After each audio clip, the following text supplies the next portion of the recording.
Chair recognizes Ms. Balint from Vermont for 5 minutes. Thank you, Mr. Chair, and thank you, gentlemen, for being here. I'm sure it's been quite grueling to get to this point. So I want to just say I'm a former public school teacher, and I earned a state pension through that work. And I really see my job today as trying to explain to Vermonters why the topic of today's hearing matters to them. So if you have a public pension or a retirement plan, or if your retirement savings are invested in the market, this matters to you. And considering environmental, social, and governance factors in investment decisions, I believe, is just good fiduciary practice. And in fact, considering ESG factors, also known as responsible investing principles, are part of an asset manager's fiduciary duty to their clients, who are regular people. They are teachers, first responders, nurses.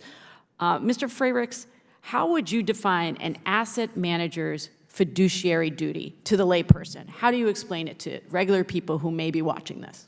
To make investments to get the greatest return for the time period that the pensioners or the beneficiaries would need them. So would you say an asset manager has a responsibility always to act on behalf of the client's best financial interests when they're managing their accounts? Most certainly.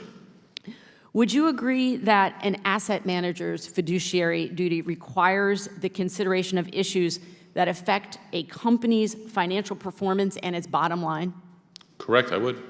And so you said earlier, and I thought this was great, you said we are not day traders, right? Yes. We're looking for investments in the long term. And certainly I think about that with my pension. I want to make sure that whoever is managing those investments is thinking about factors over the long term.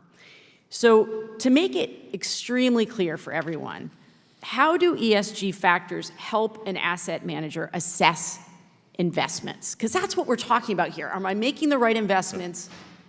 Flesh that out for us, if you could. These factors all deal with risk.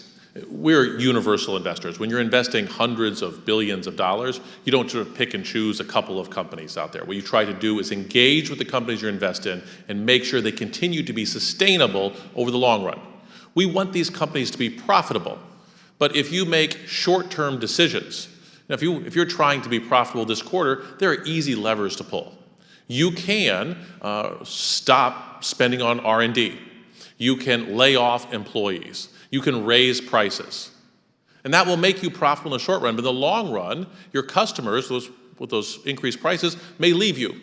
Those employees that you laid off, the remaining ones, may be despondent, they may be demoralized, they may slow down, they may go on strike. If you stop investing in R&D, your competitors will overtake you in the future. And so the question is the time frame. Do we want companies making decisions for the short run or for the long term? And as someone in charge of managing college savings funds, retirement funds, pensions, we invest for the long run.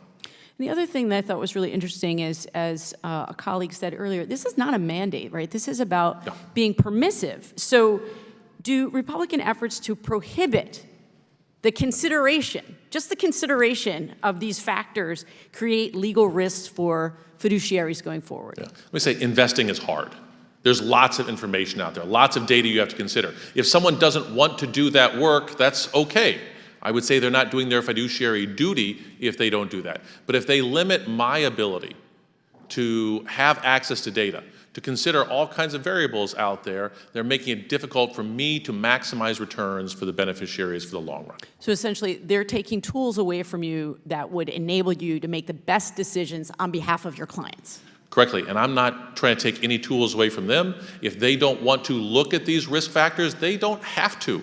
We don't mandate that. But what state legislatures are doing is they're mandating that our asset managers, that our advising firms cannot provide us with this data. And that is dangerous. It is dangerous for Americans. It's dangerous to pensioners. It's dangerous for those teachers who are retiring on a small pension. I'm so glad that you just boiled it down, because that's what we're talking about here. We're saying you can't have the information that you need to make the best possible decisions for your client. Exactly. It's absurd, right? Yes. Okay, just want to be clear here. So, responsible investing means gathering information about and considering ESG factors, or among others, that help you determine the best choice of, best choice for your client. And I just want to say this is just such a dangerous path that we're going down here. It goes along with the book banning that we had earlier. Taking away information from people is not what this government is supposed to be about. Thank you.